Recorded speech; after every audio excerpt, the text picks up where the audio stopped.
प्रणाम प्रणाम प्रणाम प्रणाम प्रणाम संजय। प्रणाम प्रणाम। चलिए शुरू करते हैं। हाँ संजय, पृष्ठ संख्या 354, पंचषष्टितमः सर्गः। बंदी जनों का स्तुति पाठ। राजा दशरथ को दिवंगत हुआ जान उनकी रानियों का करुण विलाप। तदनंतर रात बीतने पर दूसरे दिन सवेरे ही बंदी जन महाराज की स्तुति करने के लिए राजमहल में उपस्थित हुए। व्याकरण ज्ञान से संपन्न अथवा उत्तम अलंकारों से विभूषित सूत उत्तम रूप से वंश परंपरा का श्रवण कराने वाले मागध और संगीत शास्त्र का अनुशीलन करने वाले गायक अपने अपने मार्ग के अनुसार पृथक पृथक यशोगान करते हुए वहां आए। उच्च स्वर से आशीर्वाद देते हुए राजा की स्तुति करने वाले उन सूत मागध आदि का शब्द राजमहलों के भीतरी भाग में फैल कर गूंजने लगा। बेसूत गण स्तुति कर रहे थे। इतने ही में पाणी वादक हाथों से ताल देकर गाने वाले वहां आए और राजाओं के बीते हुए अद्भुत कर्मों का बखान करते हुए ताल गति के अनुसार तालियां बजाने लगे। उस शब्द से वृक्षों की शाखाओं पर बैठे हुए तथा राजकुल में ही विचरने वाले पिंजड़े में बंद शुक आदि पक्षी जाग कर चहचहाने लगे। शुक आदि पक्षियों तथा ब्राह्मणों के मुख से निकले हुए पवित्र शब्द, वीणाओं के मधुर नाद तथा गाथाओं के आशीर्वाद युक्त गान से वह सारा भवन गूंज उठा। तदनंतर सदाचारी तथा परिचर्या कुशल सेवक, जिनमें अगला पृष्ठ 355, जिनमें स्त्रियों और खोजों की संख्या अधिक थी, स्त्रियों और खोजों की संख्या अधिक थी, पहले की भांति उस दिन भी राजभवन में उपस्थित हुए। स्नान विधि के ज्ञाता भृत्यजन विधि पूर्वक सोने के घड़ों में चंदन मिश्रित जल लेकर ठीक समय पर आए।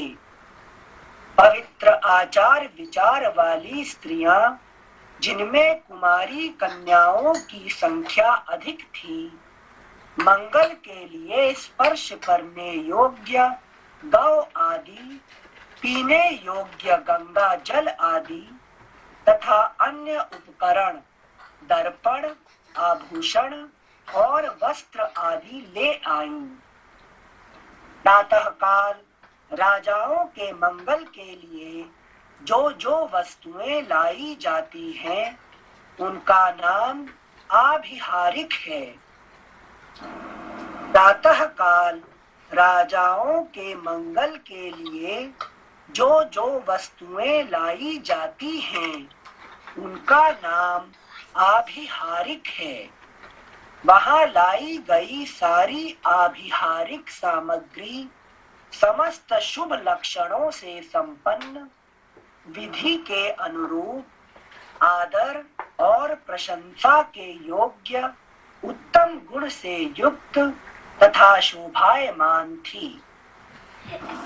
सूर्योदय होने तक राजा की सेवा के लिए उत्सुक हुआ सारा परिजन वर्ग वहां आकर खड़ा हो गया। जब उस समय तक राजा बाहर नहीं निकले, तब सबके मन में यह शंका हो गई कि महाराज के न आने का क्या कारण हो सकता है। तदनंतर जो कौशल नरेश दशरथ के समीप रहने वाली स्त्रियां थीं, वे उनकी शैया के पास जाकर अपने स्वामी को जगाने लगीं। वे स्त्रियां उनका स्पर्श आदि करने के योग्य थीं, अतः विनीत भाव से युक्ति पूर्वक उन्होंने उनकी शैया का स्पर्श किया। स्पर्श करके भी वे उनमें जीवन का कोई चिन्ह नहीं पा सकी। सोए हुए पुरुष की जैसी स्थिति होती है, उसको भी वे स्त्रियां अच्छी तरह समझती थीं। अतः उन्होंने हृदय एवं हाथ के मूल भाग में चलने वाली नाड़ियों की भी परीक्षा की, किंतु वहां भी कोई चेष्टा नहीं प्रतीत हुई। फिर तो वे कांप उठी। उनके मन में राजा के प्राणों के निकल जाने की आशंका हो गई। वे जल के प्रवाह के सम्मुख पड़े हुए तिनकों के अग्रभाग की भांति कांपती हुई प्रतीत होने लगी। संशय में पड़ी हुई उन स्त्रियों को राजा की ओर देखकर उनकी मृत्यु के विषय में जो शंका हुई थी, उसका उस समय उन्हें पूरा निश्चय हो गया। पुत्र शोक से आक्रांत हुई कौसल्या और सुमित्रा उस समय मरी हुई के समान सो गई थी और उस समय तक उनकी नींद नहीं खुल पाई थी। सोई हुई कौसल्या श्रीहीन हो गई थी। उनके शरीर का रंग बदल गया था। वे शोक से पराजित एवं पीड़ित हो अंधकार से आच्छादित हुई तारिका के समान शोभा नहीं पा रही थी। राजा के पास कौसल्या थी और कौसल्या के समीप देवी सुमित्रा थी।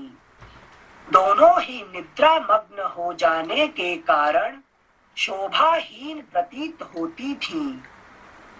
उन दोनों के मुख पर शोक के आंसू फैले हुए थे। उस समय उन दोनों देवियों को निद्रा मग्न देख अंतःपुर की अन्य स्त्रियों ने यही समझा कि सोते अवस्था में ही महाराज के प्राण निकल गए हैं। फिर तो जैसे जंगल में यूथपति गजराज के अपने वास स्थान से अन्यत्र चले जाने पर हथिनियां करुण चीत्कार करने लगती हैं, उसी प्रकार वे अंतःपुर की सुंदरी रानियां अत्यंत दुखी हो उच्च स्वर से आर्तनाद करने लगी। उनके रोने की आवाज से कौसल्या और सुमित्रा की भी नींद टूट गई और वे दोनों सहसा जाग उठी। कौसल्या और सुमित्रा ने राजा को देखा, उनके शरीर का स्पर्श किया और हा नाथ की पुकार मचाती हुई वे दोनों, अगला पृष्ठ 356, वे दोनों रानियां पृथ्वी पर गिर पड़ी। कौशल राजकुमारी कौसल्या धरती पर लौटने और छटपटाने लगी।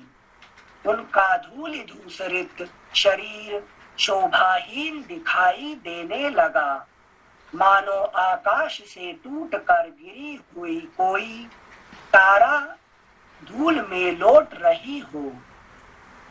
राजा दशरथ के शरीर की उष्णता शांत हो गई थी।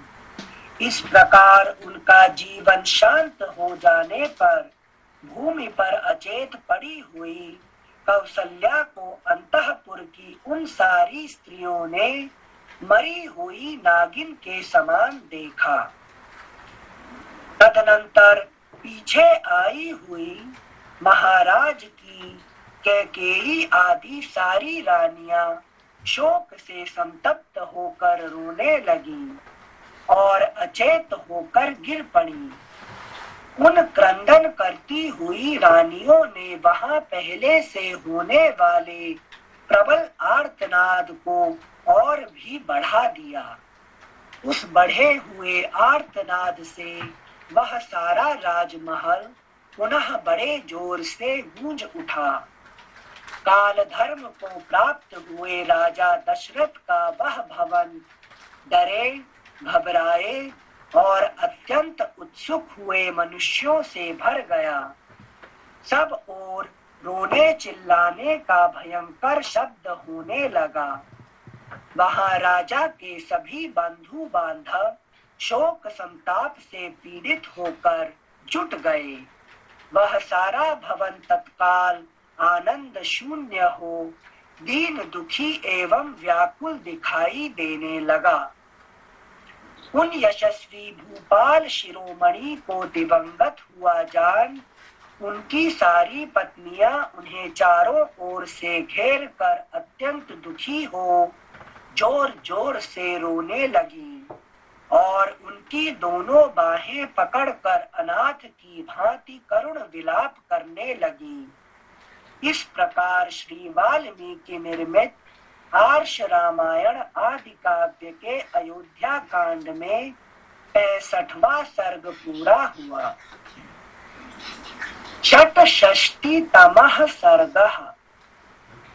राजा के लिए कौसल्या का विलाप और कैकेयी की भर्त्सना। मंत्रियों का राजा के शव को तेल से भरे हुए कड़ाह में सुलाना। रानियों का विलाप, पुरी की श्रीहीनता और पुरवासियों का शोक। बुझी हुई आग, जलहीन समुद्र तथा प्रभाहीन सूर्य की भांति शोभाहीन हुए दिवंगत राजा का शव देखकर कौसल्या के नेत्रों में आंसू भर आए। वे अनेक प्रकार से शोकाकुल होकर राजा के मस्तक को गोद में ले कैकेयी से इस प्रकार बोली।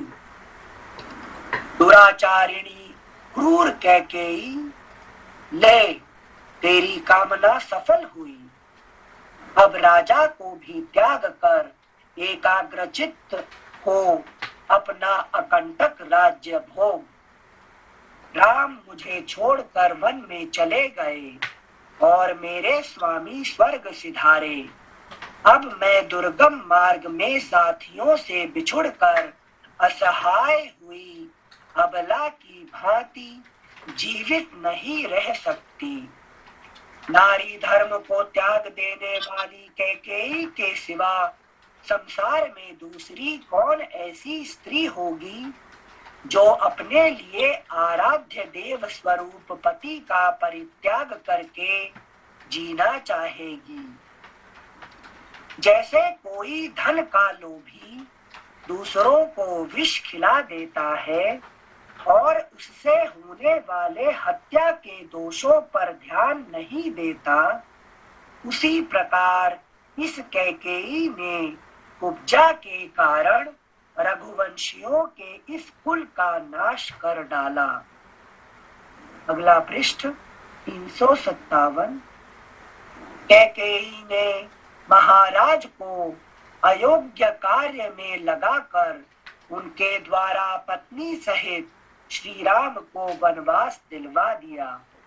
यह समाचार जब राजा जनक सुनेंगे तब मेरे ही समान उनको भी बड़ा कष्ट होगा। मैं अनाथ और विधवा हो गई। यह बात मेरे धर्मात्मा पुत्र कमल नयन श्री राम को नहीं मालूम है। वे तो यहाँ से जीते जी अदृश्य हो गए हैं। पति सेवा रूप मनोहर तप करने वाली विदेह राजकुमारी सीता दुख भोगने के योग्य नहीं है। वह वन में दुख का अनुभव करके उद्विग्न हो उठेगी। रात के समय भयानक शब्द करने वाले पशु पक्षियों की बोली सुनकर भयभीत हो सीता श्री राम की ही शरण लेगी, उन्हीं की गोद में जाकर छिपेगी। जो बूढ़े हो गए हैं, कन्याएं मात्र ही जिनकी संतति हैं, वे राजा जनक भी सीता की ही बारंबार चिंता करते हुए शोक में डूबकर अवश्य ही अपने प्राणों का परित्याग कर देंगे। मैं भी आज ही मृत्यु का वरण करूंगी। एक पतिव्रता की भांति पति के शरीर का आलिंगन करके चिता की आग में प्रवेश कर जाऊंगी।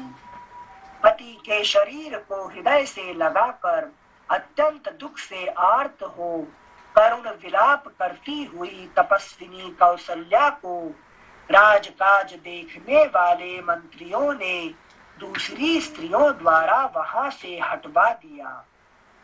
फिर उन्होंने महाराज के शरीर को तेल से भरे हुए कड़ाह में रखकर वशिष्ठ आदि की आज्ञा के अनुसार शव की रक्षा आदि अन्य सब राजकीय कार्यों की संभाल आरंभ कर दी। वे सर्वज्ञ मंत्री पुत्र के बिना राजा का दाह संस्कार न कर सके, इसलिए उनके शव की रक्षा करने लगे। जब मंत्रियों ने राजा के शव को तैल के कड़ाह में सुलाया, तब यह जानकर सारी रानियां हाय ये महाराज परलोकवासी हो गए ऐसा कहती हुई पुनः विलाप करने लगी। उनके मुख पर नेत्रों से आंसुओं के झरने झर रहे थे। वे अपनी भुजाओं को ऊपर उठाकर दीन भाव से रोने और शोक संतप्त हो दयनीय विलाप करने लगी। वे बोली, हा महाराज, हम सत्य प्रतिज्ञ एवं सदा प्रिय बोलने वाले अपने पुत्र श्री राम से तो बिछुड़ी ही थी, अब आप भी हम क्यों हमारा परित्याग कर रहे हैं। श्री राम से बिछुड़कर हम सब विधवाएं इस दुष्ट विचार वाली साउत कैकेयी के समीप कैसे रहेंगी, जो हमारे और आपके भी रक्षक और प्रभु थे। वे मनस्वी श्री रामचंद्र राजलक्ष्मी को छोड़कर वन चले गए। वीरवर श्री राम और आपके भी न रहने से हमारे ऊपर बड़ा भारी संकट आ गया, जिससे हम मोहित हो रही हैं। अब साउत कैकेयी के द्वारा तिरस्कृत हो हम यहाँ कैसे रह सकेंगी। जिसने राजा का तथा सीता सहित श्री राम और महाबली लक्ष्मण का भी परित्याग कर दिया, वह दूसरे किसका त्याग नहीं करेगी।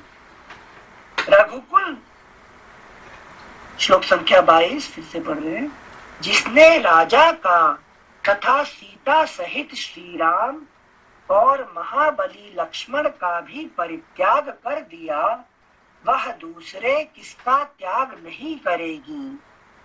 रघुकुल नरेश दशरथ की वे सुंदरी रानियां महान शोक से ग्रस्त हो आंसू बहाती हुई नाना प्रकार की चेष्टाएं और विलाप कर रही थीं।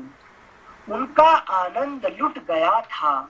महामना राजा दशरथ से हीन हुई वह अयोध्यापुरी। अगला पृष्ठ 358। वह अयोध्यापुरी नक्षत्रहीन रात्रि और पति विहीना नारी की भांति श्रीहीन हो गई थी। नगर के सभी मनुष्य आंसू बहा रहे थे। कुलवती स्त्रियां हाहाकार कर रही थीं। चौराहे तथा घरों के द्वार सूने दिखाई देते थे। वहां झाड़ बुहार, लीपने पोतने तथा बलि अर्पण करने आदि की क्रियाएं नहीं होती थी। इस प्रकार वह पुरी पहले की भांति शोभा नहीं पाती थी। राजा दशरथ शोकवश स्वर्ग सिधारे और उनकी रानियां शोक से ही भूतल पर लौटती रहीं। इस शोक में ही सहसा सूर्य की किरणों का प्रचार बंद हो गया और सूर्य देव अस्त हो गए। तत्पश्चात अंधकार का प्रचार करती हुई रात्रि उपस्थित हुई। वहां पधारे हुए सुहृदों ने किसी भी पुत्र के बिना राजा का दाह संस्कार होना नहीं पसंद किया। अब राजा का दर्शन अचिंत्य हो गया। यह सोचते हुए उन सब ने उस तैल पूर्ण कड़ाह में उनके शव को सुरक्षित रख दिया। सूर्य के बिना प्रभाहीन आकाश तथा नक्षत्रों के बिना शोभाहीन रात्रि की भांति अयोध्यापुरी महात्मा राजा दशरथ से रहित हो श्रीहीन प्रतीत होती थी। उसकी सड़कों और चौराहों पर आंसुओं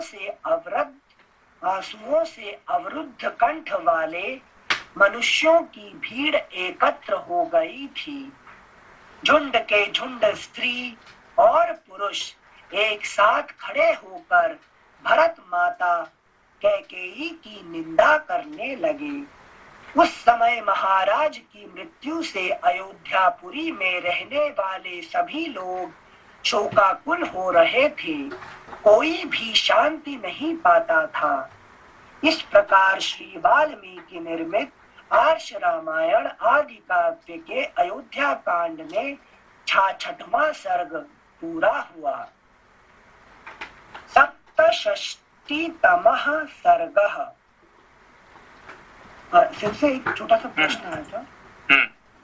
सिंसे वो जो राम जी लीला करते हुए लक्ष्मण को बोल रहे थे कि आप चले जाओ, पिताजी के पास चले जाओ, क्या उनको तो खैर ज्ञात होगा ही कि दशरथ जी का ये समय आने वाला है, लेकिन लक्ष्मण जी बात सुन के आए क्यों नहीं? नहीं तो वो तो कर सकते थे ना अंत्येष्टि क्रिया। नहीं, लक्ष्मण जी का एक ही उद्देश्य है, उनका जिंदगी में एक ही है, क्या है? और राम जी के साथ हमेशा रहना है कि नहीं? बाकी है कि राम जी का आदेश पालन करना, इसीलिए वो राम जी है कि नहीं लक्ष्मण को ये लक्ष्मण से क्या कहते, तुम मामा भारत सम भाई, इनको क्या हनुमान जी को क्या कहे कि किसके सामने? लक्ष्मण के सामने, भरत का पीछे कहते हैं कि मेरा भाई जो है, तुम जैसे मेरा भरत है तुम ऐसे भाई है। उसका मतलब भरत, क्योंकि वो आदेश पालन करता है, ठीक है ना, और लक्ष्मण आदेश पालन नहीं करते हैं। वो उनका एक ही उद्देश्य है कि और इनका साथ रहना है कि नहीं? अच्छा, गॉट इट। मतलब इसीलिए बड़े भाई बने थे कि आदेश ना पालन करना पड़े अगले जन्म। तो उनके साथ रहना, बस उनके एक ही मकसद है कि नहीं? थैंक यू जी। अगला अध्याय सप्तषष्टितमः सर्गः। मार्कंडेय आदि मुनियों तथा मंत्रियों का राजा के बिना होने वाली देश की दुर्वस्था का वर्णन करके वशिष्ठ जी से किसी को राजा बनाने के लिए अनुरोध। अयोध्या में लोगों की वह रात रोते कलपते ही बीती। उसमें आनंद का नाम भी नहीं था। आंसुओं से सब लोगों के कंठ भरे हुए थे। दुख के कारण वह रात सबको बड़ी लंबी प्रतीत हुई थी। जब रात बीत गई और सूर्योदय हुआ, तब राज्य का प्रबंध करने वाले ब्राह्मण लोग एकत्र हो दरबार में आए।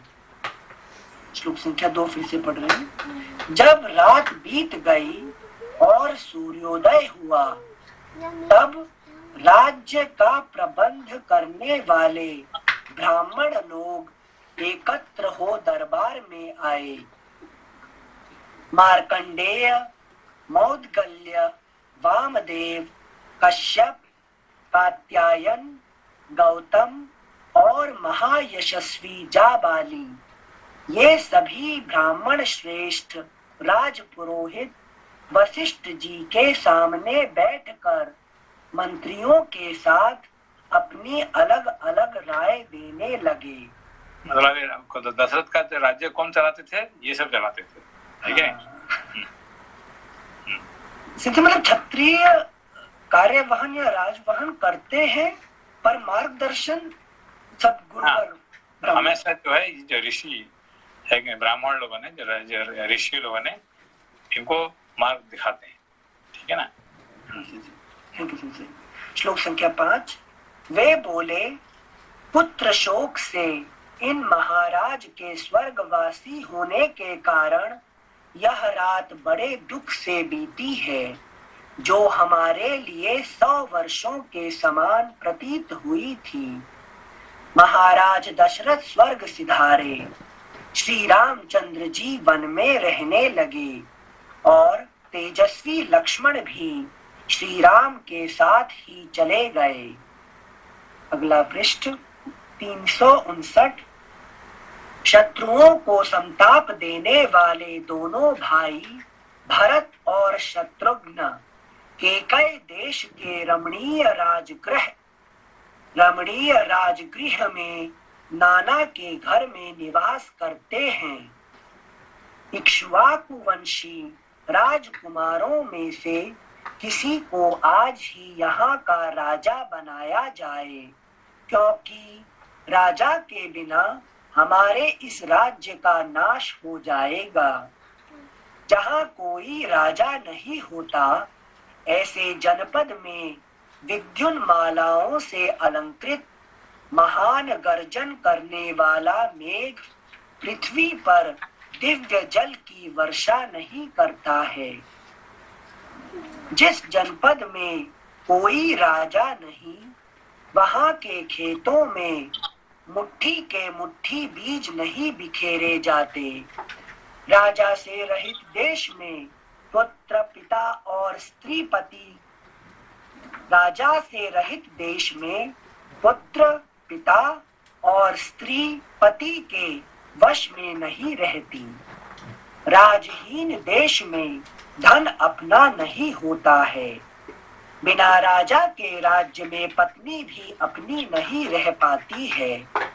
राजा रहित देश में यह महान भय बना रहता है।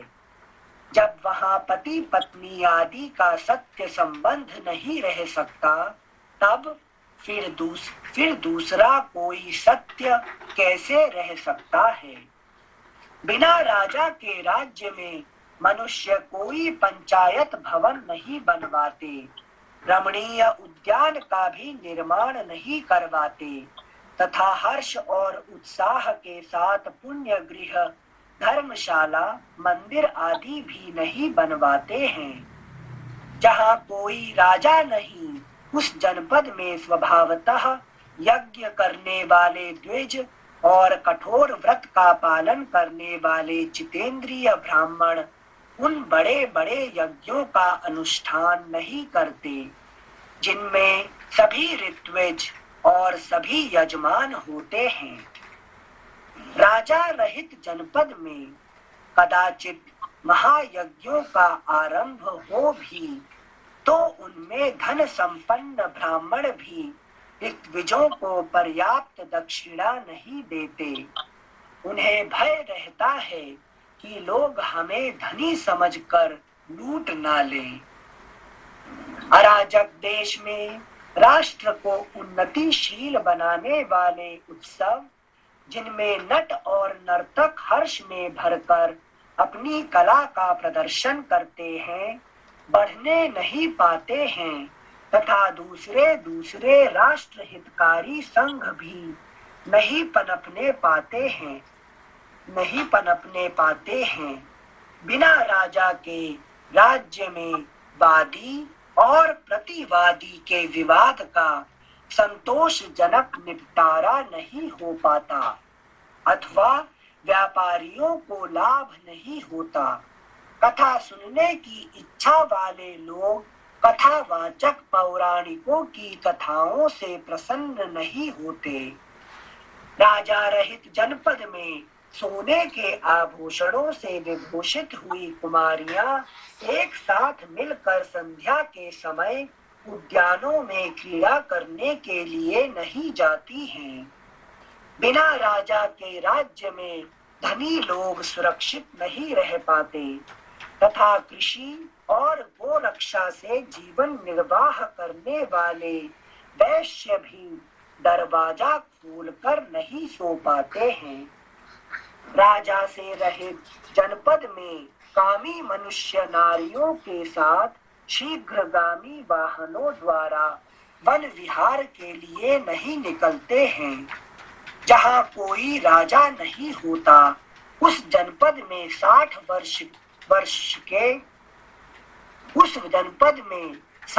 वर्ष के दंतार हाथी घंटे बांधकर सड़कों पर नहीं घूमते हैं।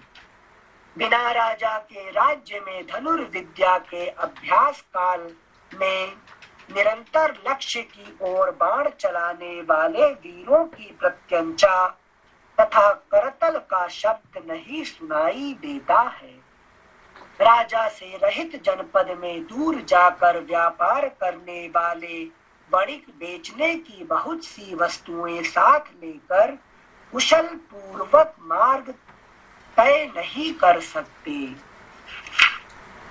अगला पृष्ठ 360। जहाँ कोई राजा नहीं होता उस जनपद में जहाँ संध्या हो वहीं डेरा डाल देने वाला अपने अंतःकरण के द्वारा परमात्मा का ध्यान करने वाला और अकेला ही विचरने वाला जितेंद्रिय मुनि नहीं घूमता फिरता है क्योंकि उसे कोई भोजन देने वाला नहीं होता। एक बार फिर से पढ़ रहे थे इस पैराग्राफ को। जहाँ कोई राजा नहीं होता उस जनपद में जहाँ संध्या हो वहीं डेरा डाल देने वाला अपने अंतःकरण के द्वारा परमात्मा का ध्यान करने वाला और अकेला ही विचरने वाला जितेंद्रिय मुनि नहीं घूमता फिरता है क्योंकि उसे कोई भोजन देने वाला नहीं होता। अराजक देश में लोगों को अप्राप्त वस्तु की प्राप्ति और प्राप्त वस्तु की रक्षा नहीं हो पाती। राजा के न रहने पर सेना भी युद्ध में शत्रुओं का सामना नहीं करती।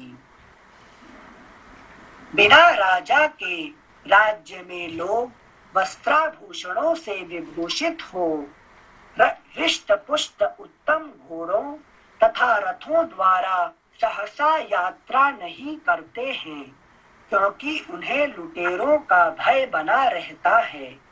राजा से रहित राज्य में शास्त्रों के विशिष्ट विद्वान मनुष्य वनों और उपवनों में शास्त्रों की व्याख्या करते हुए नहीं ठहर पाते हैं। जहां अराजकता फैल जाती है उस जनपद में मन को वश में रखने वाले लोग देवताओं की पूजा के लिए फूल, मिठाई और दक्षिणा की व्यवस्था नहीं करते हैं। जिस जनपद में कोई राजा नहीं होता है वहां चंदन और अगुरु का लेप लगाए हुए राजकुमार बसंत ऋतु के खिले हुए वृक्षों की भांति शोभा नहीं पाते हैं।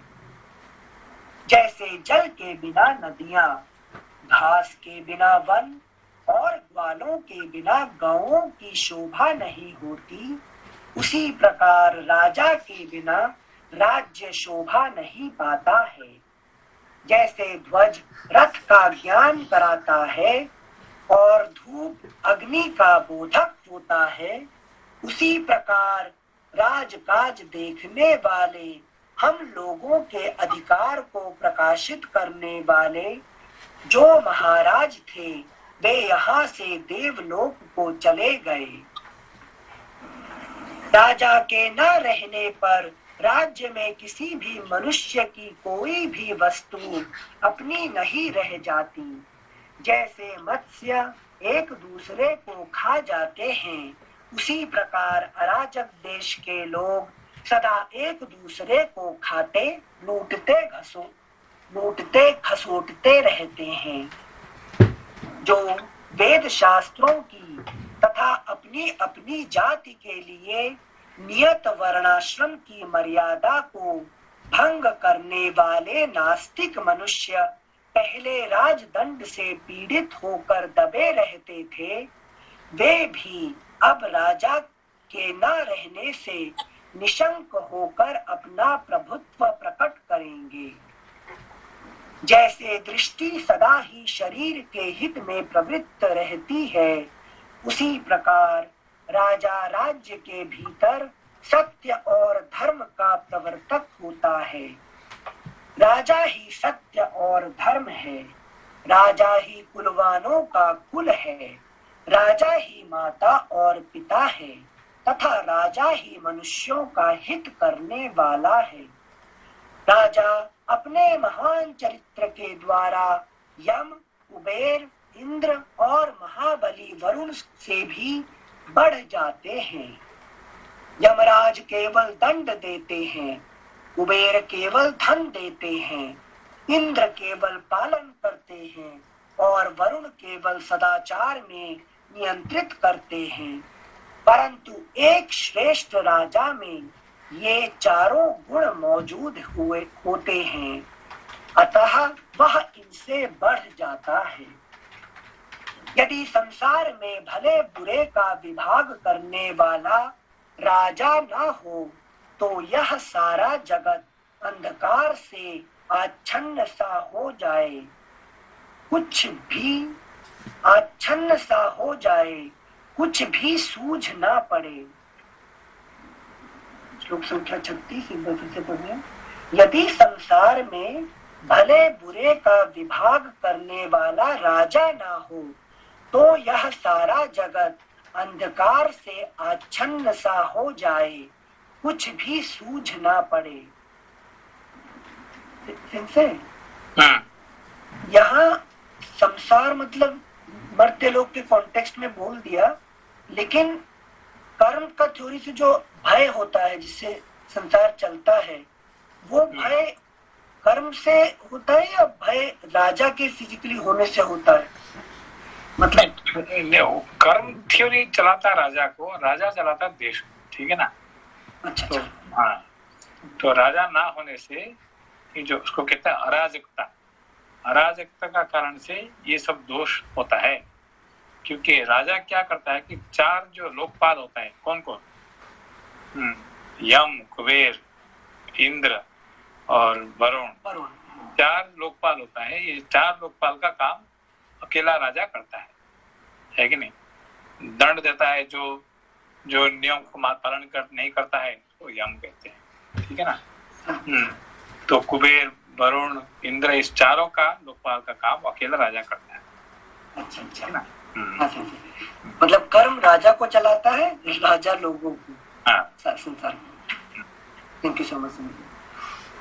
श्लोक संख्या 36। यदि संसार में भले बुरे का विभाग करने वाला राजा न हो तो यह सारा जगत अंधकार से आच्छन्न सा हो जाए, कुछ भी सूझ ना पड़े। वशिष्ठ जी जैसे उमड़ता हुआ समुद्र अपनी तट भूमि तक पहुंचकर उससे आगे नहीं बढ़ता, उसी प्रकार हम सब लोग महाराज के जीवन काल में भी केवल आपकी ही बात का उल्लंघन नहीं करते थे। अगला पृष्ठ 361। अतः विप्रवर, इस समय हमारे व्यवहार को देखकर तथा राजा के अभाव में जंगल बने हुए इस देश पर दृष्टिपात करके आप ही किसी इक्ष्वाकु वंशी राजकुमार को अथवा दूसरे किसी योग्य पुरुष को राजा के पद पर अभिषिक्त कीजिए। इस प्रकार श्री वाल्मीकि निर्मित आर्ष रामायण आदि काव्य के अयोध्या कांड में 67वां सर्ग पूरा हुआ। अष्टषष्टितमः सर्गः। वशिष्ठ जी की आज्ञा से 5 दूतों का अयोध्या से केकय देश के राजगृह नगर में जाना। मार्कंडेय आदि के ऐसे वचन सुनकर महर्षि वशिष्ठ ने मित्रों, मंत्रियों और उन समस्त ब्राह्मणों को इस प्रकार उत्तर दिया। राजा दशरथ ने जिनको राज्य दिया है वे भरत इस समय अपने भाई शत्रुघ्न के साथ मामा के यहाँ बड़े सुख और प्रसन्नता के साथ निवास करते हैं। उन दोनों वीर बंधुओं को बुलाने के लिए शीघ्र ही तेज चलने वाले दूत घोड़ों पर सवार होकर यहाँ से जाएं। इसके सिवा हम लोग और क्या विचार कर सकते हैं। इस पर सबने वशिष्ठ जी से कहा, हाँ, दूत अवश्य भेजे जाएं। उनका वह कथन सुनकर वशिष्ठ जी ने दूतों को संबोधित करके कहा, सिद्धार्थ, विजय, जयंत, अशोक और नंदन। सिद्धार्थ, विजय, जयंत, अशोक और नंदन, तुम सब यहाँ आओ और तुम्हें जो काम करना है उसे सुनो। मैं तुम सब लोगों से ही कहता हूँ। तुम लोग शीघ्रगामी घोड़ों पर सवार होकर तुरंत ही राजगृह नगर को जाओ और शोक का भाव न प्रकट करते हुए मेरी आज्ञा के अनुसार भरत से इस प्रकार कहो, कुमार, पुरोहित जी तथा समस्त मंत्रियों ने आपसे कुशल मंगल कहा है। अब आप यहाँ से शीघ्र ही चलिए। अयोध्या में आपसे अत्यंत आवश्यक कार्य है। भरत को श्री रामचंद्र के वनवास और पिता की मृत्यु का हाल मत बतलाना और इन परिस्थितियों के कारण रघुवंशियों के यहाँ जो कुहराम मचा हुआ है इसकी चर्चा भी न करना। केकयराज तथा भरत को भेंट देने के लिए रेशमी वस्त्र और उत्तम आभूषण लेकर तुम लोग यहाँ से शीघ्र चल दो। केकय देश को जाने वाले वे दूत रास्ते का खर्च ले अच्छे घोड़ों पर सवार हो अपने अपने घर को गए। तदनंतर यात्रा संबंधी शेष तैयारी पूरी करके वशिष्ठ जी की आज्ञा ले सभी दूत तुरंत वहां से प्रस्थित हो गए। अपरताल नामक पर्वत के अंतिम छोर अर्थात दक्षिण भाग और प्रलंबगिरी के उत्तर भाग में दोनों पर्वतों के बीच से बहने वाली मालिनी नदी के तट पर होते हुए वे दूत आगे बढ़े। हस्तिनापुर में गंगा को पार करके वे पश्चिम की ओर गए और पांचाल देश में पहुंचकर कुरु जांगल प्रदेश के बीच से होते हुए आगे बढ़ गए।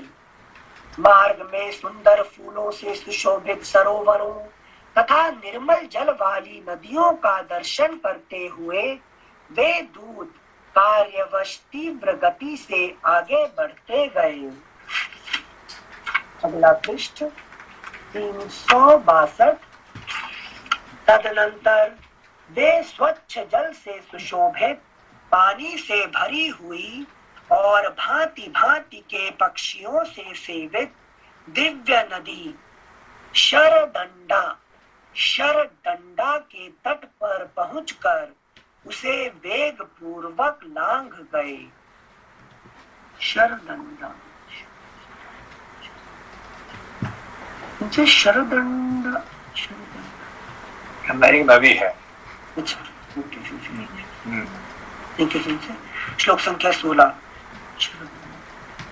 शरदंडा के पश्चिम तट पर एक दिव्य वृक्ष था जिस पर किसी देवता का आवास था, इसीलिए वहां जो याचना की जाती थी वह सत्य सफल होती थी।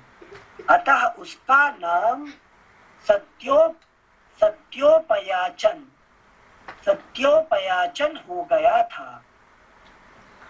इस वंदनीय वृक्ष के निकट पहुंचकर दूतों ने उसकी परिक्रमा की और वहां से आगे जाकर उन्होंने उलिंगा नामक पुरी में प्रवेश किया।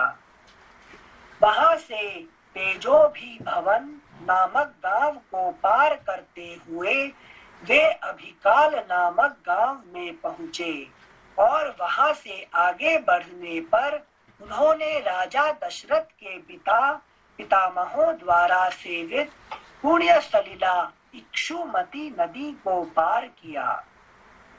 वहां केवल अंजलि भर जल पीकर तपस्या करने वाले वेदों के पारगामी ब्राह्मणों का दर्शन करके वे दूत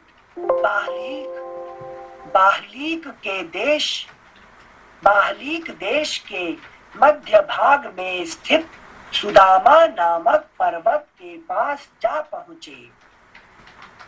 उस पर्वत के शिखर पर स्थित भगवान विष्णु के चरण चिन्ह का दर्शन करके वे विपाशा व्यास नदी और उसके तटवर्ती शालमली वृक्ष के निकट गए। वहां से आगे बढ़ने पर बहुत सी बावड़ियों, पोखरों, छोटे तालाबों, सरोवरों तथा भांति भांति के वन जंतुओं, सिंह, व्याघ्र, मृग और हाथियों का दर्शन करते हुए वे दूर अत्यंत विशाल मार्ग के द्वारा आगे बढ़ने लगे। वे अपने स्वामी की आज्ञा का शीघ्र पालन करने की इच्छा रखते थे। उन दूतों के वाहन घोड़े चलते चलते थक गए थे। वह मार्ग बड़ी दूर का होने पर उपद्रव से रहित था। उसे तय करके सारे दूत शीघ्र ही बिना किसी कष्ट के श्रेष्ठ नगर गिरिव्रज में जा पहुंचे। अपने स्वामी आज्ञा देने वाले वशिष्ठ जी का प्रिय और प्रजा वर्ग की रक्षा करने तथा महाराज दशरथ के वंश परंपरागत राज्य को भरत जी से स्वीकार कराने के लिए सादर तत्पर हुए वे दूत बड़ी उतावली के साथ चलकर रात में ही उस नगर में जा पहुंचे। इस प्रकार श्री वाल्मीकि निर्मित आर्ष रामायण आदि काव्य के अयोध्या कांड में 68वां सर्ग पूरा हुआ।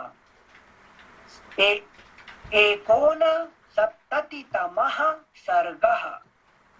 भरत की चिंता, मित्रों द्वारा उन्हें प्रसन्न करने का प्रयास तथा उनके पूछने पर भरत का मित्रों के समक्ष अपने देखे हुए भयंकर दुस्वप्न का वर्णन करना।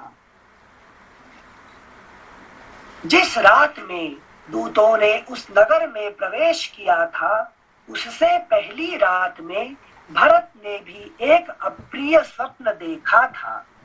रात बीतकर प्रायः सवेरा हो चला था। तभी उस अप्रिय स्वप्न को देखकर राजाधिराज दशरथ के पुत्र भरत मन ही मन बहुत संतप्त हुए। उन्हें जो सुबह होने से पहले जो स्वप्न देखते हैं उसमें बहुत सारी चीज जो है सत्यता भी रहता है इसमें से, है कि नहीं? ये यहाँ दिखाते हैं। जिस सुबह में ब्रह्म मुहूर्त जो बोलते हैं उस समय। हाँ। अच्छा, उस समय का मतलब उठने से पहले, जागने से पहले जो स्वप्न देखते हैं उसमें से कुछ है कि नहीं, सत्यता कुछ रहता है इसमें से। अच्छा। इसको कंट्रोल कर सकते हैं कि क्या मुझे देखना है सुबह के समय? नहीं, मतलब ये तो अच्छा होता है क्योंकि जो आपको है कि नहीं, जो कुछ होने वाला है, जो हो रहा है, ये आप देख रहे हैं। ठीक है ना? Okay sir, thank you sir. श्लोक संख्या 3। उन्हें चिंतित जान उनके अनेक प्रियवादी मित्रों ने उनका मानसिक क्लेश दूर करने की इच्छा से एक गोष्ठी की और उसमें अनेक प्रकार की बातें करने लगे। कुछ लोग वीणा आदि बजाने लगे, दूसरे लोग उनके खेद की शांति के लिए नृत्य कराने लगे। दूसरे मित्रों ने नाना प्रकार के नाटकों का आयोजन किया जिनमें हास्य रस की प्रधानता थी। अगला पृष्ठ 363। किंतु रघुकुल भूषण महात्मा भरत उन प्रियवादी मित्रों की गोष्ठी में हास्य विनोद करने पर भी प्रसन्न नहीं हुए। तब सुहृदों से घिरकर बैठे हुए एक प्रिय मित्र ने मित्रों के बीच में विराजमान भरत से पूछा, सखे, तुम आज प्रसन्न क्यों नहीं होते हो? इस प्रकार पूछते हुए सुहृद को भरत ने इस प्रकार उत्तर दिया, मित्र, जिस कारण से मेरे मन में यह दैन्य आया है वह बताता हूँ, सुनो। मैंने आज स्वप्न में अपने पिताजी को देखा है। उनका मुख मलिन था, बाल खुले हुए थे और वे पर्वत की चोटी से एक ऐसे गंदे गड्ढे में गिर पड़े थे जिसमें गोबर भरा हुआ था। मैंने उस गोबर के कुंड में उन्हें तैरते देखा था। वे अंजलि में तेल लेकर पी रहे थे और बारंबार हंसते हुए से प्रतीत होते थे। फिर उन्होंने तिल और भात खाया। इसके बाद उनके सारे शरीर में तेल लगाया गया और फिर वे सिर नीचे किए पैर में ही गोते लगाने लगे। स्वप्न में ही मैंने यह भी देखा है कि समुद्र सूख गया, चंद्रमा पृथ्वी पर गिर पड़े हैं, सारी पृथ्वी उपद्रव से ग्रस्त और अंधकार से आच्छादित सी हो गई है। महाराज की सवारी के काम में आने वाले हाथी का दांत टूक टूक हो गया है और पहले से प्रज्वलित होती हुई आग सहसा बुझ गई है। जिनसे जो श्लोक संख्या 10 में आया है, फिर उन्होंने तिल और भात खाया। इसके बाद उनके सारे शरीर में तेल लगाया गया और फिर वे सिर नीचे किए तैल में ही गोते लगाने लगे। जब अंत्येष्टि क्रिया होता है तब शरीर में तिल और घी लगाते हैं, तो उनको पूरा स्वप्न में पूरा क्रिया ही नजर आ रहा है कि क्या हुआ है प्रत्यक्ष रूप में। अभी वो तेल के कड़े में रखा गया, तो वो सब वही सब देख रहे हैं क्योंकि सुबह होने से पहले जो है ये स्वप्न देखे हैं। ठीक है ना? तो रात को जब सोते हैं इमीडिएटली कोई स्वप्न देखते हैं, उसका मतलब ये आपका इमेजिनेशन ज्यादा रहता है। ठीक है ना? और सुबह अर्ली मॉर्निंग में स्वप्न देखते हैं, इसमें जो सत्यता ज्यादा दिखाई पड़ता है। ठीक है ना? तो ये देख रहे हैं जो हो रहा है। ठीक है? श्लोक संख्या 12। महाराज की सवारी। एक प्रश्न जैसे जो भरत जी का चरित्र अभी जैसे इसमें लगभग स्टार्ट हुआ है, तो ये मतलब एकदम सपने से एंट्री हुई है और इनका चरित्र जो है वो एकदम मतलब कह सकते हैं डरा हुआ सा एंटर हुआ है। तो ये क्या स्पेशलिटी है संसी भरत जी की? ये भरत जी जो है एक बहुत अच्छे कैरेक्टर है और वो धर्म का प्रतीक है कि नहीं? तो इसीलिए वो उनका जो कैरेक्टर जो है कि जो हो रहा है वो देख सकते हैं, ठीक है ना? अच्छा। और आगे जो होने वाला है वो भी जान सकते हैं, ये उनका अच्छे कैरेक्टर। अभी शुरुआत हो रहा है अभी, लेकिन इनके इसके बाद जो है आएगा। अभी शुरू हुआ है उनका कैरेक्टर ना, मतलब सिंसी अभी तक तो उनका कोई कैरेक्टर उतना स्ट्रांगली नहीं आया नहीं आया। हाँ, अब जो है उनका कैरेक्टर को पता चला अभी धीरे धीरे। सिंसी एक प्रश्न और था, ये जो अभी तक जैसे दूत का जाना, उनका पूरा मार्ग दिखाना और ये सब चीजें जो आई है, ये क्यों है? ये देखिए, ये जो 5 दूत जा रहे हैं, ठीक है ना? तो 5 दूत है कि नहीं, ये थोड़ा फिर गहरा आ जाएगा बात को, है कि नहीं? हमारे ये जो 5 दूत कौन है, जो है कि कौन भेज रहे हैं? वशिष्ठ जी भेज रहे हैं, है कि नहीं, उनको बुलाने के लिए। तो ये सब थोड़ा गहरा आ जाएगा, तो उसको थोड़ा फिलहाल अभी ठीक है।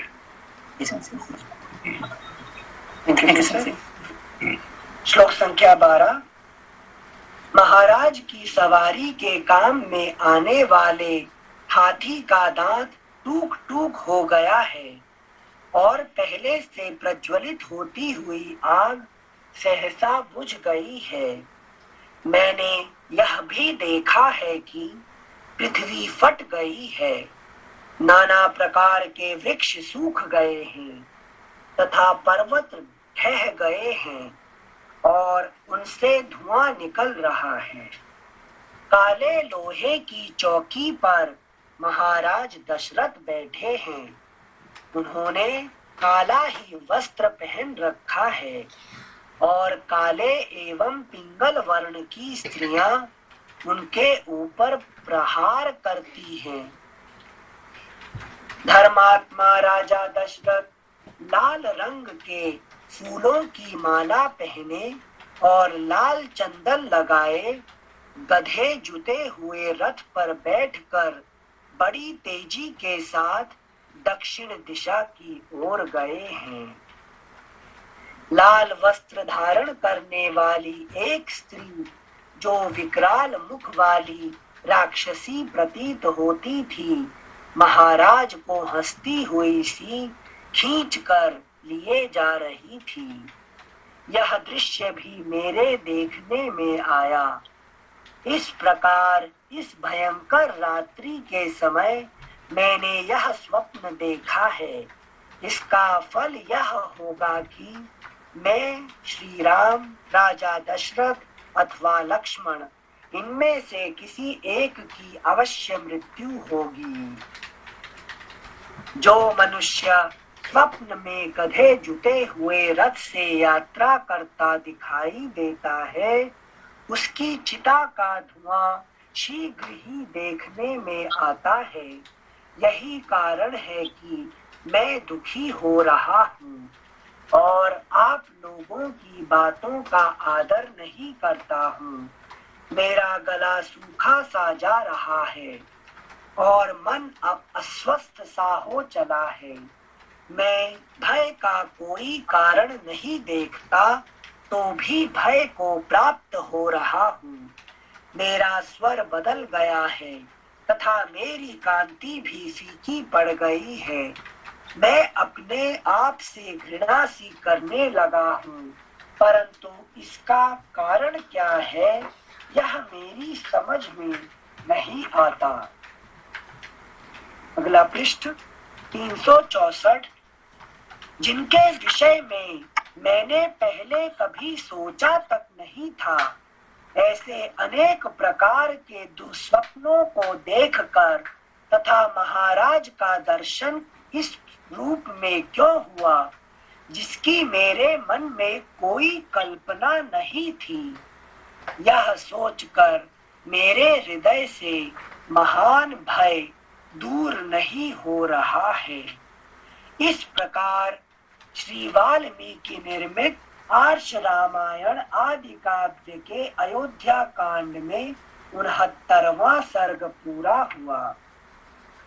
70तमः सर्गः। すいません、アニルさん。はい。はい、ありがとうございます。先生、すいません。This Dasharatha's dream in the early morning is kind of Divya Chakshu. It's not different situation because you know the dreams are many types, okay, and what time you see the dream, that shows the depth of the dream. Understand? Like for example, when you sleep and immediately you see some dream, so that dream is your imaginations, okay. So that is not, don't take it serious, okay. So because you are immediately a reflection of your mind. It starts when you sleep. When you sleep and immediately the dream comes. So don't take it serious. But the dream what comes early in the morning before you, because Brahma Muhurta, that time the dreams are mostly, it has the depth, the real depth, it has much reality, okay, because so like that the different times the different dreams are exist. Okay, we have one called Swapna Shastra. So Swapna means a dream. The scriptures which define the dreams, variety of dream. Okay. Swapna Shastra sensei. It is not Swapna Avastha. No. Avastha is your state. So Swapna like is Natya Shastra, we have a Swapna Shastra. Wow. No, sensei, sorry. First time I am hearing. So you have so much new hiding knowledge. You are doing partiality, not shared with me. Last 14 years, Swapna Shastra is a Shastra there. I didn't know. Okay, 14 years is too short time. Okay. Okay. Okay, thank you, Sensei. So we have if you want to know, a little bit is described in the Mandukya Karikapu. The dream that is, of course, it is in the terms of the Vedanta philosophy, but the dream also is a very big topic. Yeah. Okay.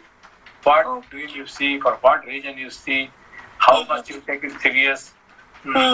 All these are all topical Swapna Shastra. Okay. Thank you very much. Okay. Okay. सेंसे श्लोक संख्या 21 में एक statement बोली है, ऐसे अनेक प्रकार के दुस्वप्नों को देखकर तथा महाराज का दर्शन इस रूप में क्यों हुआ जिसकी मेरे मन में कोई कल्पना नहीं थी। यह मतलब बेसिकली आपने ड्रीम के बारे में पहले पढ़ाया था ना कि हम जो भी अनफुलफिल्ड डिजायर है उस अवस्थाओं को unfulfilled desire gets fulfilled. That is not early morning. Early morning dreams are, it shows you that what you call what is going to happen in your life. Okay, or and like this, what he's saying is he never thought. Bharat never thought that because he has come to enjoy. Okay, मामा का घर में कब जाते हैं, पर enjoyment जाते हैं, है कि नहीं। और वहाँ पे वो जो देख रहा है जो ड्रीम पिताजी के बारे में, वो कोई उसको अच्छा बात नहीं है, नहीं देख रहा है, ठीक है ना। वो भी अर्ली इन द मॉर्निंग, ठीक है ना। Understood sir, thank you sir. अगला अध्याय 70तमः सर्गः। दूतों का भरत को उनके नाना और मामा के लिए उपहार की वस्तुएं अर्पित करना और वशिष्ठ जी का संदेश सुनाना। भरत का पिता आदि देखो उन्होंने क्यों उनको वस्त्र समर्पण कर रहे हैं। अभी देखो, ये तो आदमी मरा हुआ है, उनको अर्जेंटली बुलाना जा रहे हैं, उनको है कि नहीं, वो एक्सपेंसिव वस्त्र समर्पण करने की क्या जरूरत है? ये भी क्या शुश्रूषा शास्त्र के हिसाब से है क्या, कि जब गए हैं किसी के यहाँ पर स्टार्ट करें? गए तो ठीक है, अभी समझ में आ रहा है, मगर अभी तो ये तो कोई अच्छी सिचुएशन नहीं है ना। नहीं है, और राजा भी नहीं है, जो देने वाला भी नहीं है, है कि नहीं? तो राजा भी नहीं है और अमंगल रास्ते में जा रहे हैं, तो ये कर रहे हैं, और उनको ये सब एक्सपेंसिव ये देने का क्या कारण है? शॉक नहीं देना चाहते इमीडिएटली, मतलब नॉर्मल सिचुएशन बताना चाहते हैं क्या? देखो, ये जो जा रहे हैं, कौन, ये जो 5 लोग व्यक्ति जा रहे हैं वो कहने के लिए, अब whether really they have come from Dasarath or no, that we don't know, है कि नहीं? अब उनको दिखाने के लिए कि नहीं, ये अभी कि इतने महंगा चीज लेके आ रहे हैं, उनको दे रहे हैं, है कि नहीं? ये सब दिखाने के लिए कि it is really they have come from the, है कि नहीं? अच्छा, दशरथ क्या है कि नहीं? हाँ, तो उनको कुछ मेक बिलीव, है कि नहीं, कि नहीं सच में ऐसे आ रहे, इनका राजा का है कि नहीं, ये राजघराने के दूत है, ठीक है? हाँ, श्योर, थैंक यू सिंसेर। सप्ततितमः सर्ग बंद करते हैं, फिर परसों पढ़ेंगे, ठीक है? यस सिंसेर, प्रणाम सिंसेर। प्रणाम। नमस्ते सेंसे। नमस्कार। कल सैटरडे है, फिर परसों पढ़ेंगे। नमस्ते।